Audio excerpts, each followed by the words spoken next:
ये कमाल का तर्क आप दे रहे हैं। शराब नीति कौन लेकर मनी आया? ट्रेल मिल ये गई। तो उल्टा चोर कोतवाल को डांटे वाला काम कर रहे हैं कि जी शराब नीति, ये शराब संदीप नीति जी, क्या आप बीजेपी बोलने ने ही नहीं बनाई? दे रहे।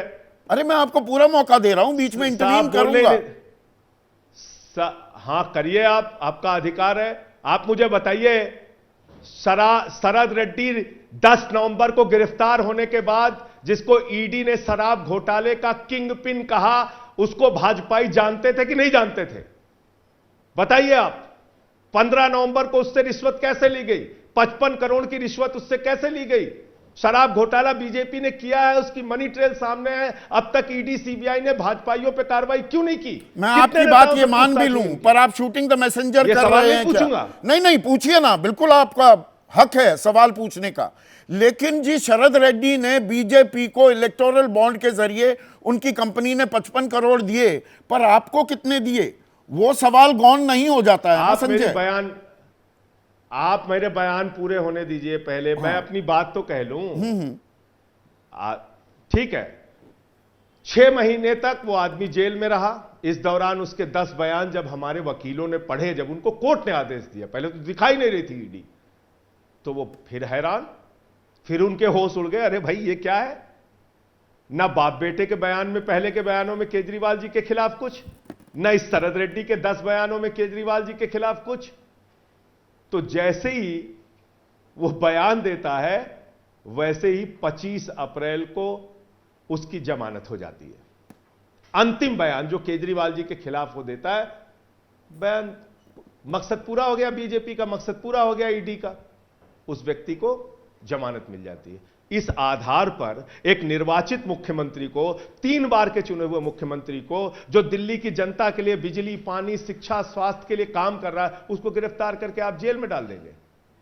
फिर आप नौटंकी कर रहे हैं कि इस्तीफा दो, इस्तीफा दो।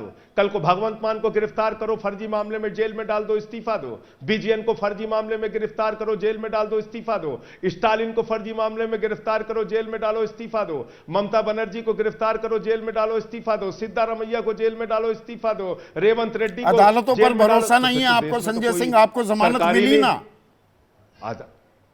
तो अदालतों पर भरोसा है, हम अपनी लड़ाई लड़ रहे हैं, अदालतों पे भरोसा है।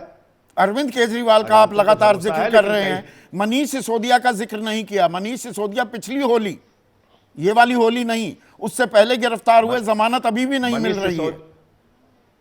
मनीष सिसोदिया जी की पूरी सुनवाई आपको याद नहीं है क्या संदीप जी? उनके यहां भी कोई मनी ट्रेल नहीं है, उनके मामले में भी कोई मनी ट्रेल नहीं है। ठीक है, न्याय मिलने में पीएमएलए के मामले में देर होती है, इंतजार कर रहे हैं हम लोग, न्याय मिलेगा। हेलो जी, मैं सुन रहा हूं आपकी बात। आवाज आ रही है मेरी? बिल्कुल लाउड एंड क्लियर आवाज आ रही है। मैं वही कह रहा हूं आपसे जी, मैं वही कह रहा हूं आपसे कि पीएमएलए का कानून ऐसा कुछ पेचीदा कानून है जिसमें न्याय मिलने में विलंब होता है। इसका मतलब ये नहीं कि हम दोषी हो गए। पर बहुत से लोग ये सवाल उठा रहे हैं, उन्होंने 55 करोड़ रुपए की रिश्वत ले रखी है। नहीं, ये बात आपने कही संजय, पर बहुत से लोग ये सवाल उठा रहे हैं कि चोर की दाढ़ी में तिनका नहीं, दाल में कुछ काला नहीं, तो नौनो आवाज आ रही है आपको? हाँ आवाज आ रही है। नौनो समन मिले अरविंद केजरीवाल को, वो समन का जवाब क्यों नहीं दे रहे थे? सीधे जाते ईडी के दफ्तर, अगर पाक साफ है तो। ये सवाल उठ रहे हैं। हर सम्मन का जवाब हमने दिया, हर सम्मन का जवाब दिया। किस सम्मन का जवाब नहीं दिया? नहीं, ईडी के सामने नहीं जाकर वो लिखित जवाब भेज दिया, ईमेल कर दिया। हाँ, तो ईडी का मकसद दरअसल पूछताछ था ही नहीं ना संदीप जी। आपके चैनल ने भी दिखाया था उस दिन कि बाकायदा कोर्ट की पूछताछ के दौरान आप अपने रिपोर्टरों से पूछ लीजिए, आपने दिखाया भी होगा।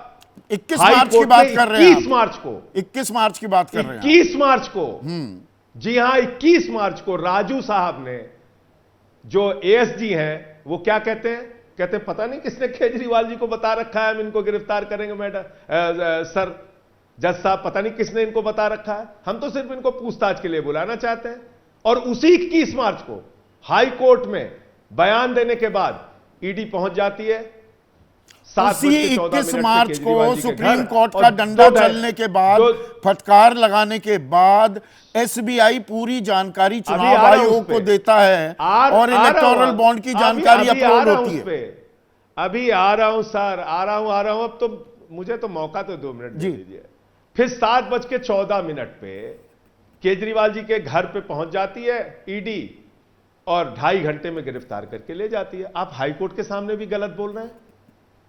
वे हाईकोर्ट पे उसी दिन कह रहे हैं पता नहीं किसने इनको बता दिया गिरफ्तार करेंगे, और 2.5 घंटे में पूछताछ आपकी पूरी हो गई और आपने गिरफ्तार करके एक निर्वाचित मुख्यमंत्री को जेल में डाल दिया। अपराधियों की तरह वो वैन में बिठा के आप लेके चले गए। ये क्या है संदीप जी?